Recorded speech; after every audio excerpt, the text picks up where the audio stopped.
Hey everyone, I'm traveling for the holidays right now, but I wanted to take some time to tell you my story about how I got started in UX design. The truth is, my journey into UX design starts with pain and confusion. Yes, it's because of these feelings that I moved to San Francisco in the first place. And I knew that. That's what I remembered, but it's been over 7 years now, so what actually was I thinking back then? Well, when I was visiting my hometown in Whitefish Bay, Wisconsin this past Thanksgiving, I discovered this.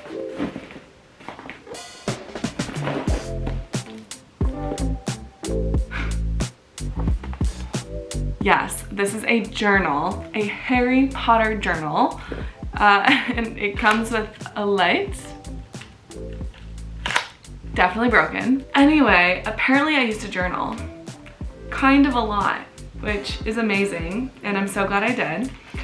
And I found this really interesting passage from Christmas morning 2011. It reads, "Diary, Merry Christmas. It is finally the end of the year, thankfully. I should tell you, I'm currently reevaluating everything I've decided on lately. I need a change in my life. I don't like where I'm headed, and honestly, I regret a lot right now, and my emotions get me every time." And then there's a few pages about some sadness I felt for a past relationship. We'll skip over that for now, but if you want to hear where I'm at with dating, I've got a video for that too. Anyway, skipping ahead, I did open this book to write about a new change I'm thinking about, transferring from my current college to a design school. I would live in San Francisco and live near my dad. I could learn so much.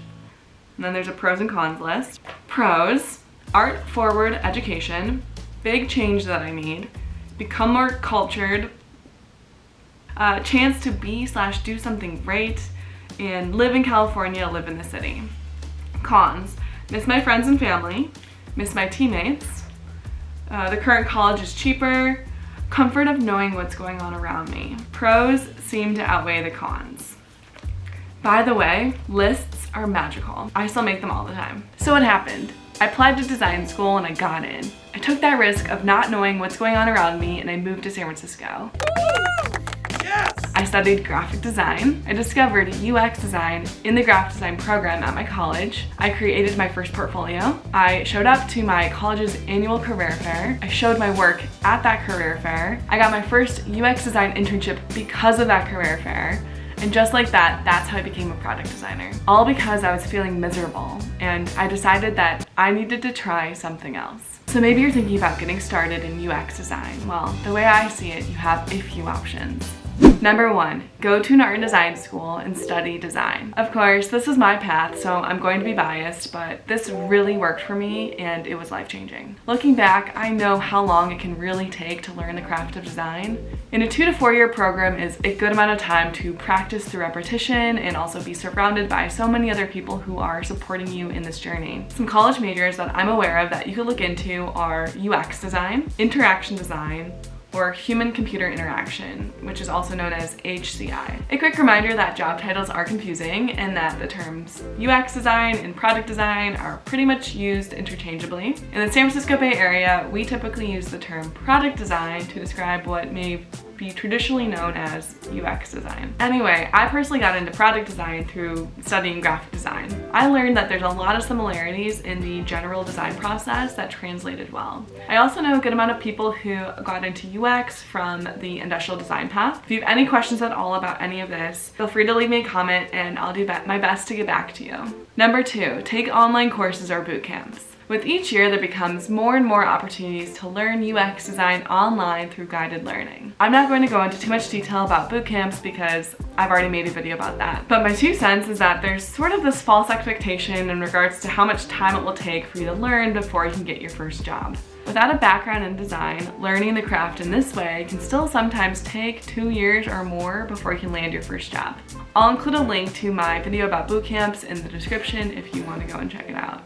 Number 3, become self-taught. You can always try and learn the craft on your own through non-guided learning. Personally, this approach doesn't work for me, but hey, it works for some people. When I was learning UX design back in college, I did supplement my education through reading articles or listening to podcasts online, but I know that I need my education to be experiential if it was going to stick. So So for me, that non-guided learning was just extra. I wanted to end this video by reading the last few sentences of that journal passage from December 2011.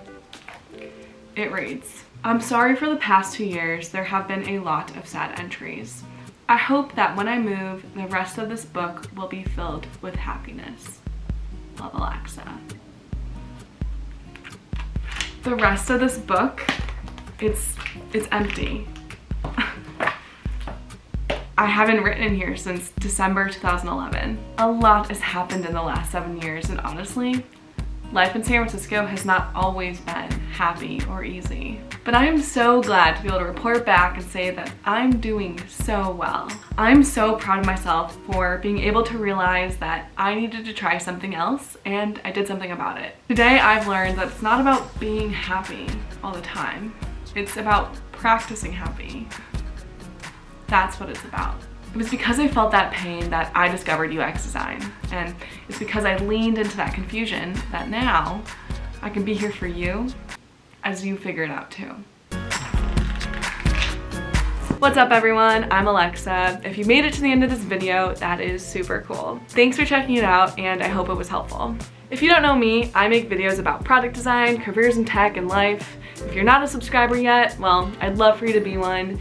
I'm also very active on Instagram, and especially Instagram stories, so you can go over there, check it out, say hello. Until next time, bye.